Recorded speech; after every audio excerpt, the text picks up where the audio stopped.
have done the work. Together, we journeyed inward. We established you as the architect of your reality. We uncovered the infinite ocean of potential within you. We turned to face the shadow, not as an enemy, but as a misguided guardian to be understood and integrated. And we installed the gatekeeper, the vigilant protector of your mind, to defend your inner citadel from the relentless siege of external noise. The foundation is laid. The walls are fortified. The mind is, for the first time, a sanctuary of order and purpose. It is a magnificent achievement, but a fortress is not a home. It is a base of operations. A citadel is not meant to be a permanent refuge from the world. It is meant to be the place from which a warrior marches forth. The purpose of all this inner work, all this discipline, all this reflection, all this fortification, was never just to create a safe space. It was to build a safe person, a person capable of leaving the fortress and stepping into the chaos of the world, not as a victim, but as a force. And that is where we are now, standing at the gate. The drawbridge is lowering. The world awaits, because the final protocol is not one of defense or reflection. It is the protocol of action.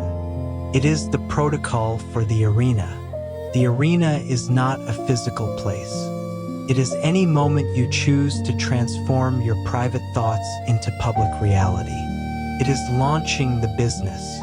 It is creating the art. It is having the difficult conversation. It is leading the team when the outcome is uncertain.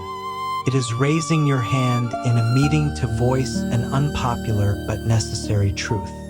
The arena is any space where you risk failure, judgment, and misunderstanding to bring something new and authentic into the world.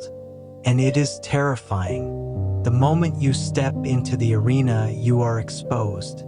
The noise your gatekeeper worked so hard to filter out is now directed at you. The critics, the cynics, the spectators in the cheap seats.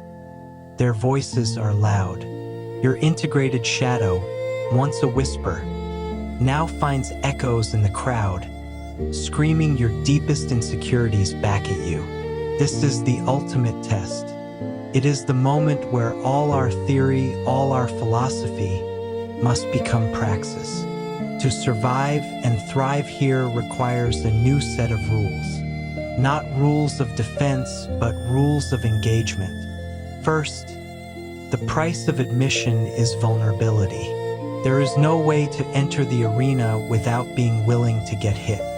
There is no way to create, to lead, or to live authentically without exposing yourself to the possibility of failure and criticism. This is not a flaw in the system. It is the system itself. The cost of a ticket to the arena is your willingness to be seen as you are, imperfect, striving, and courageous. Many people spend their entire lives standing outside the gates, polishing their armor and sharpening their swords, but never daring to enter. They choose the safety of theory over the messy reality of the fight. The first rule of the arena is to accept the price, to reframe vulnerability not as a weakness, but as the very badge of your courage. Second, choose your critics.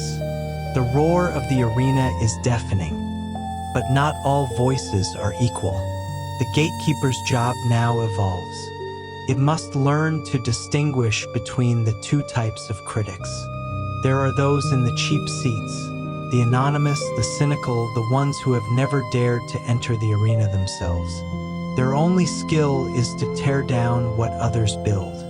Their feedback is poison. It is noise. The gatekeeper must identify these voices and let them pass like the wind.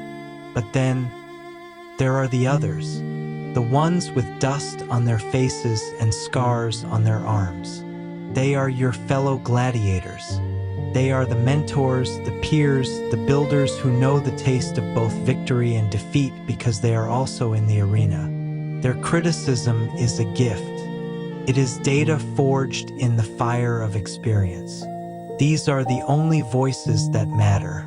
Your protocol is to actively seek out the feedback of those who are also daring greatly, and to ruthlessly ignore the judgment of those who are not.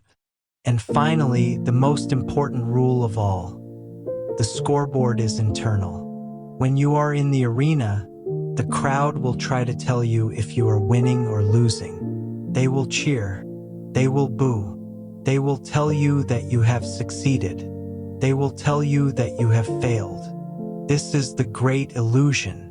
The true scoreboard is not held by the crowd. It is held by the architect. The outcome of your efforts is external, and therefore not entirely within your control. You may do everything right and still fail. You may get lucky and succeed for the wrong reasons. The external scoreboard is fickle and meaningless.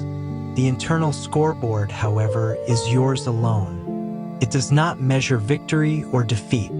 It measures courage. It measures integrity. It measures effort. It asks, did you act in alignment with your values? Did you give your absolute best effort? Did you show up with courage despite your fear? If the answer is yes, then you have won, regardless of what the crowd screams. This is the ultimate freedom, to uncouple your sense of self-worth from the unpredictable applause of the world, to find victory in the nobility of the attempt. The preparation is over. The inner world is secure, but the purpose of life is not found in the safety of the fortress. It is found in the dust and sweat of the arena. It is found in the courageous act of living. So look at your life. Where is your arena? What is the thing you know you must do, but have been too afraid to start? The gates are open. The dust of the arena is waiting.